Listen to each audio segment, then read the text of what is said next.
Raising the collective consciousness. Raising the collective consciousness. Viva Divine. Living in awareness.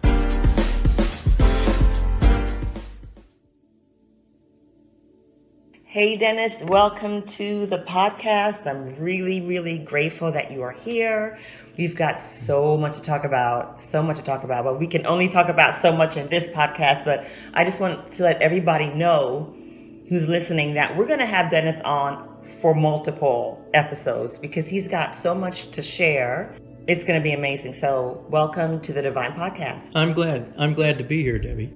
So let me just set the scene for the listeners in a really brief overview of how I know Dennis and how I got to meet him, because it's such a bigger story and we couldn't even begin to do it in one episode. Yeah. But Dennis and I have worked together. We met in 2011, and Dennis was a very integral person in one of my most life-changing experiences. He showed up in one of my transcendental moments that has shaped my life. He's also been a guide and a friend and a melodramatic calmer downer when I would have these moments. So this is my friend Dennis. But when I realized Dennis was part of this, I had a very difficult time articulating it to him, because I thought if I tell Dennis he showed up in one of my wilder moments in my spiritual realm life, he's going to think I'm crazy. And so I actually found the courage to invite Dennis. Do you remember we went to lunch? Yeah. And we sat and we talked and I told you what happened, and Dennis laughed at me because you said to me that this is not new for you. So I want to just kind of segue from that into Dennis explaining to everyone why the spiritual world and what I told him wouldn't be strange to him. Well, thank you, Debbie. That's what do you call it? I have to go back and collect my thoughts on meeting the first couple of times, but it was all divinely orchestrated. Divinely orchestrated. Yes. That's the way to put that. And we just kind of clicked right away, just because we were at some point started completing each other's sentences because we were kind of in the same place spiritually. I mean, not in the same place, but we spoke the same language. We'd had similar experiences. So, and you invited me on here. We briefly talked before we got started here about all the different avenues of things that I've looked at spiritually and metaphysically. And we decided to, on this session, we just kind of start off at the beginning. And so I'm actually just gonna start talking about just myself, a little bit of background, and I'm gonna lead up to how did I get to go to past life regression. And let me just start off with just going back a long ways. When I was 12 years old, and by the way, that was a long time ago. I'm 67 right now, so that was many years ago. I was 12 years old, and I was walking home from school one day. And I don't know why, but I just stopped in my tracks. I remember that. And I said, I have always been alive. I wasn't born in 1951. I have always been alive. That's a pretty profound thought to come to a 12-year-old. And then, sure, from after that small moment, I went back to thinking about whatever I was normally thinking about and really just kind of almost forgot about it. But I recalled it several other times as I got older. And just to fast forward some into kind of where I went, I graduated from high school, went to college for a semester, didn't have the funds to continue, went to work.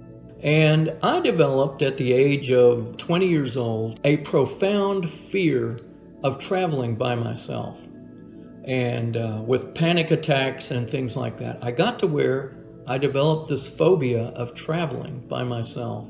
I'm not going to go into all the details of that, other than it kind of ruined me professionally, even socially, because I couldn't travel.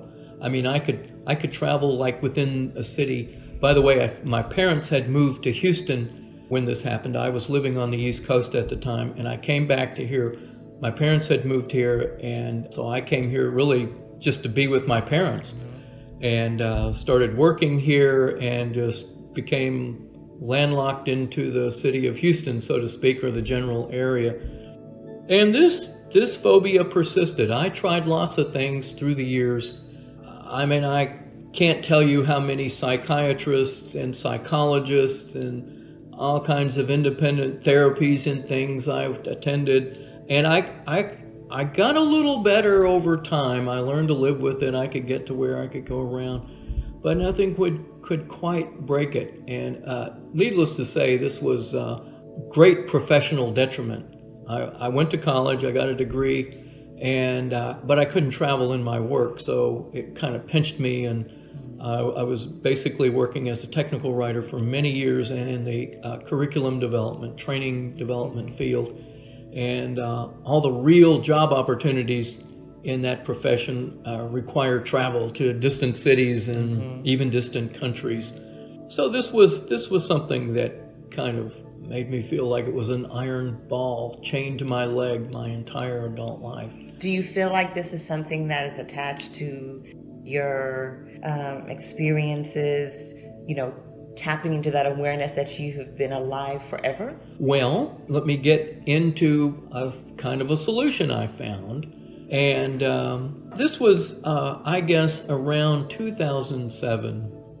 And a next door neighbor and I got to talking one day, and we were talking about books. We were both avid readers, and she was mentioning this book by Brian Weiss, who was this psychiatrist who had written this book on past life regressions and how he used it as a kind of a therapy for his patients to overcome fears and phobias and whatnot, who, like me, had struggled and never been able to find a solution for them.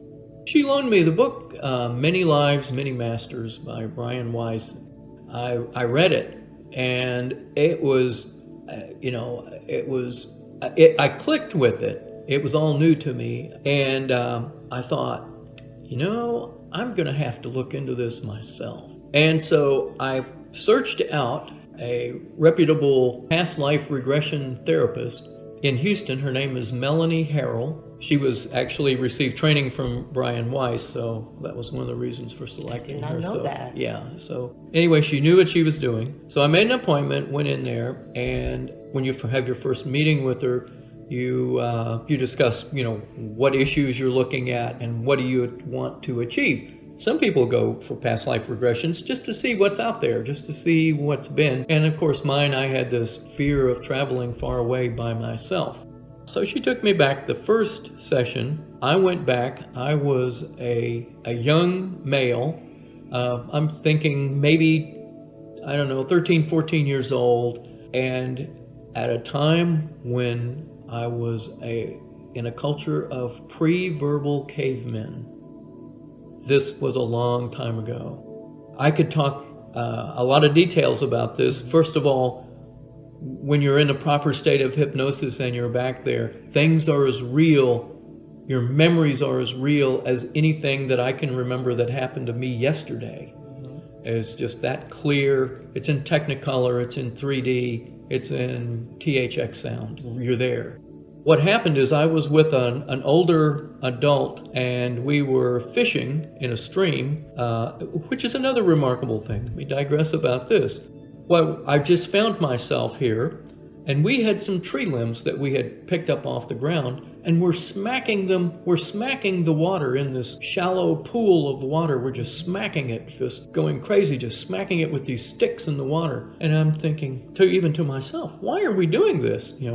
And then the adult I'm with, who's kind of my elder, we stopped, and so I did too. And then we went in and we picked up a bunch of little fish that were stunned by us smacking the water.